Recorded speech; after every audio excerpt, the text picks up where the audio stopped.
আপনাদের কয় ধরনের পণ্য আছে টোটাল? 1 2 3 4 5 6 7 8 9 10 11 12, তাহলে 11টা ধরনের পণ্য বিক্রি করেন আপনি, হ্যাঁ? এবং প্রত্যেকটা পণ্যই প্যাকেটজাত করেছেন।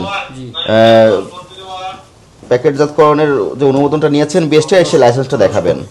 আর এটাতে আপনি বিএসটিআই লোগো ব্যবহার করেছেন, বিএসটিআই লোগোটা এনওসি থেকে, ওনাদের থেকে একটা আমরা এনওসি নিছি। আপনি বিএসটিআই যেহেতু লোগো ব্যবহার করেছেন, বিএসটিআই অনুমোদনটা দেখাবেন। এটা কিন্তু বাধ্যতামূলক পণ্য না, এটা বিএসটিআই বাধ্যতামূলক পণ্য না। তাহলে আপনি কেন এই মানচিহ্নটা ব্যবহার করলেন? নিচে আমরা লিখে দিয়েছি, আমরা ওনাদের থেকে একটা এনওসি নিছি যে আমরা আচ্ছা। এনওসি নিছেন, এনওসি নিয়ে মানে তো আপনি লোগো ব্যবহার করুন, সেই এক্টিভ তো আপনাকে দেওয়া হয়নি। লোগো কে ইউজ করতে পারবে? যে অনুমোদন নিচ্ছে, আপনি তো অনুমোদন নেন নাই। আপনি তো এনওসি নিছেন, এটা আপনার অন্য বিষয়। এখানে লিখেছেন Sun Ming herbal food, 170 Dogar Demra, Dhaka, packaged and market. আপনার পণ্য যখন মৌখিকরণ করবেন, সেখানে 6টা তথ্য বাধ্যতামূলক থাকতে হয়। তার ভিতরে একটা তথ্য উৎপাদনকারীর সঠিক তথ্য থাকতে হবে, ঠিকানা সহকারে, এমআরপি থাকতে হবে। কিন্তু এগুলোই আপনারা সেগুলো মেনটেন করতেছেন না। আর হ্যাঁ, এমআরপিটা দিয়েছেন, আর হচ্ছে যে ভাষাগুলো আপনি দিয়েছেন। আর এখানে এক জায়গায় লেখা আছে জার্মানি,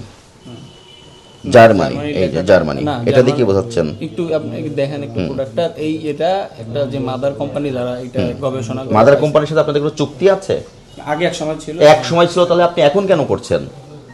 যখন এটা খুচরা দোকানে যাবে, কাস্টমার যখন দেখে কিনবে, তখন তো সে সমস্ত কিছু ভুল তথ্য পাচ্ছে না। সে ঠিক আছে, কিন্তু আমরা এটা ইউজ করার মূল উদ্দেশ্য ছিল, ওরাই মূলত এটা গবেষণা করে বের করছে। যে কে গবেষণা করেছে আমরা জানি না। আপনাদের সঙ্গে কি আইনগত ভিত্তি আছে, ডকুমেন্টস আছে, সেগুলো আমাদেরকে দেখাতে হবে আপনাকে। যদি দেখাতে না পারেন, এটা অপরাধ হবে, ভোক্তাধিকার সংরক্ষণের এটা আমলযোগ্য অপরাধ।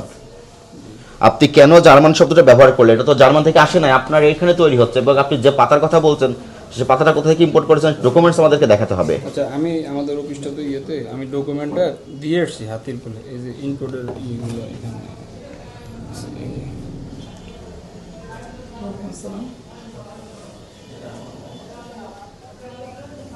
অফিস থেকে ডকুমেন্টস বের করেন। ব্ল্যাক সিড, কালো জিরা, boost immune system, improve general health, treat cough and asthma. কোথায় সে? সবই হার্বাল ফুড দেখতেছি। উনি কি পালাই গেল? বাইরে লোক আছে।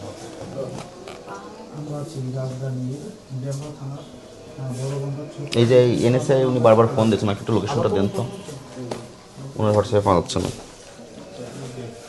এটার কি কাজ বলেন তো? এটা কালো জিরাতে এখানে যেগুলো আপনি লিখেছেন, helps to treat cough and asthma, activate sexual instinct, reduce blood sugar, treat rheumatic and back pain, improve back pain, improve memory, promote lactation, regulate blood pressure, stop hair loss, boost immune system, improve general health. আপনি যে তথ্যগুলো এখানে দিয়েছেন, তার কোনো scientific ব্যাখ্যা আছে আপনার কাছে? কোনো ডক্টরের পরামর্শ দিয়েছেন আপনি? বা এটা ব্যবহার করে যে এইগুলো হয়, তার কোনো রিপোর্ট আছে? ওইভাবে রিপোর্ট নাই, কিন্তু তাহলে এই ফেক তথ্যগুলো কেন দিচ্ছেন?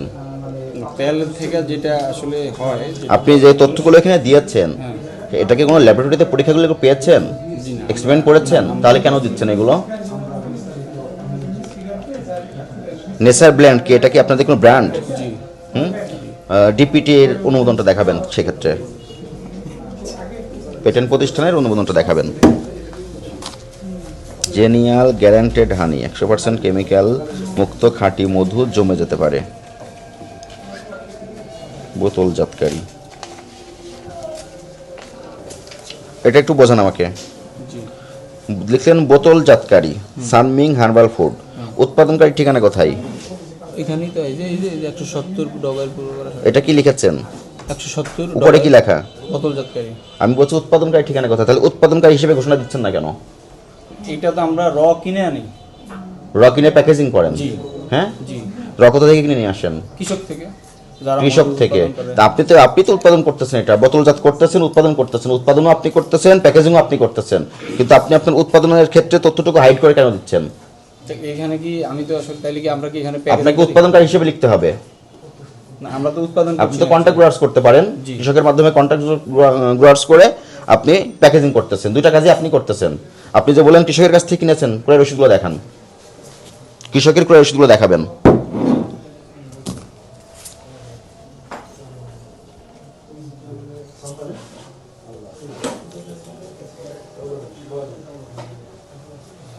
আবার একটা লিখেছেন কালো জিরা মৃত্যু ব্যতীত সকল লোকের মহৌষধ সহিহ বুখারী, একটা হাদিসও ব্যবহার করলেন। মানে কাস্টমারদেরকে আকৃষ্ট করার জন্য যা যা প্রয়োজন সবই ব্যবহার করতেছেন, এগুলো মিথ্যা বিজ্ঞাপনের শামিল। আপনি পরীক্ষা ল্যাবরেটরি টেস্ট না করে কোনো কিছু এভাবে মিথ্যা বক্তব্য দিতে পারবেন না। না এইটা অ্যাকচুয়ালি আমাদের দেশে তো সবাই এই জিনিসটা কথা জানে। হয়েছে ওনার সঙ্গে? অকিবহল এই জিনিসটা। সিয়াসিড প্রত্যেকটা লিখেছেন বোতলজাতকারী। তাহলে এটা যখন খুচরা দোকান থেকে একজন কাস্টমার কিনবে, ওর যদি কোনো প্রবলেম হয় উৎপাদনকারী নামে সে মামলা করতে পারে আইনগতভাবে। সেই সুযোগটা তো আপনি রাখছেন না। আমি তো উৎপাদন করছি না এটা, উৎপাদন কে করছে? আমরা তো আরেকজনের থেকে নিয়ে আসছি, যারা হ্যাঁ। ইনপুট করে তাদের থেকে। সে তথ্য দেখান, তাদের কাছ থেকে কিনেছেন সে সমস্ত তথ্য দেখাবেন। আচ্ছা, এটা ভোক্তা অধিকার সংরক্ষণ আইনের 37 ধারার ব্যত্যয়, 43 ধারার ব্যত্যয়, 44 ধারার ব্যত্যয়। পণ্যের মৌখিকরণ স্পষ্টীকরণ করা হয়নি, অবৈধ প্রক্রিয়ায় প্রণয়ন করা হচ্ছে এবং মিথ্যা বিজ্ঞাপন দেওয়া হচ্ছে।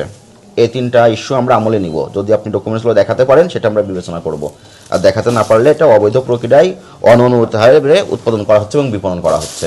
বুঝতে পেরেছেন আমার কথা? ডকুমেন্টসগুলো দেখান এখন।